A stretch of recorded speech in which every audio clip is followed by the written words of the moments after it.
Moradores e comerciantes do bairro Floresta, região leste de BH, aqui pertinho da TV, reclamam dos constantes registros de invasões e furtos.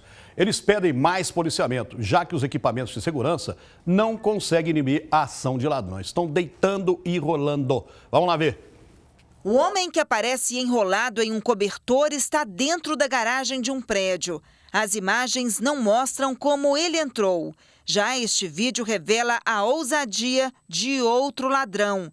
Por volta das 5 horas da madrugada, ele aparece pulando o muro. O homem pega 2 bicicletas e deixa o local com a ajuda do comparsa, que está no portão. E elas são alvo de muitos criminosos. Repare que a bike está presa em uma pilastra deste outro prédio. 2 homens arrebentam a corrente e chegam a cair no chão. Em seguida, pulam um portão. Todos estes flagrantes foram registrados no bairro Floresta, região leste de Belo Horizonte.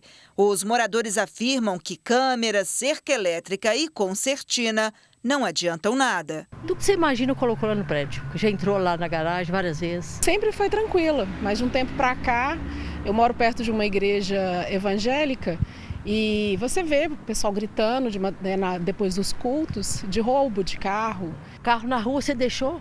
Ou você fica sem ele ou fica sem acessório dentro, pneu, tudo. Por 2 vezes, ladrões também já entraram na garagem do prédio do Leonardo. Até a bateria do caminhão dele já foi levada. Por isso, ele decidiu colocar esta chapa de aço e uma corrente com cadeado. Aqui no bairro é periódico. Assalto à casa, bicicleta, eles invadem os apartamentos. Muitas ruas do bairro Floresta são assim, com pouco movimento de pessoas e também de veículos, o que traz uma falsa sensação de segurança. Neste beco, por exemplo, que dá acesso à Avenida Cristiano Machado, segundo os moradores, vários pedestres já foram abordados por criminosos.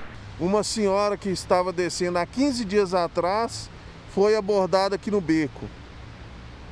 O cara ia roubar ela, na hora eu vi na janela, gritei, eu desci correndo, tinha mais um outro cara vindo do posto ali para vir abordar ele, ele ainda chegou a pegar uma bolsa com o dinheiro da senhora na bolsa dela.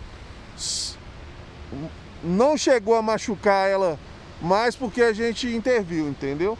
Moradores e comerciantes pedem um reforço no policiamento. Veja como este homem passa um bom tempo com uma chave de fenda tentando entrar em uma lanchonete. Já esta mulher corre de um homem que tenta pegar a bolsa dela. A vítima cai no chão. Esta cuidadora de idosos também já foi vítima de assaltante a caminho do trabalho e diz que tem medo de caminhar pelo bairro. Estava vindo. Aí o cara da moto parou e pegou minha bolsa e saiu correndo. Levou tudo? Levou tudo. Na hora só tremi, continuei chorando e fui embora. Você vive na insegurança, você não vê o monitoramento da polícia passando e a gente está sem saber o que fazer, porque o que a gente quer é que a polícia monitore isso aqui mais à noite. Bom, a Polícia Militar informou que realiza todos os dias no bairro Floresta patrulhamento, operações contra a criminalidade, abordagem de pessoas de atitude suspeita e aquele negócio. Houve redução desse tipo de crime na ordem de 33% no bairro entre janeiro e outubro, em comparação com o mesmo período do ano passado. A PM disse também que orienta comerciantes e moradores a participar das redes de proteção coletiva e afirmou que vai intensificar o policiamento na região.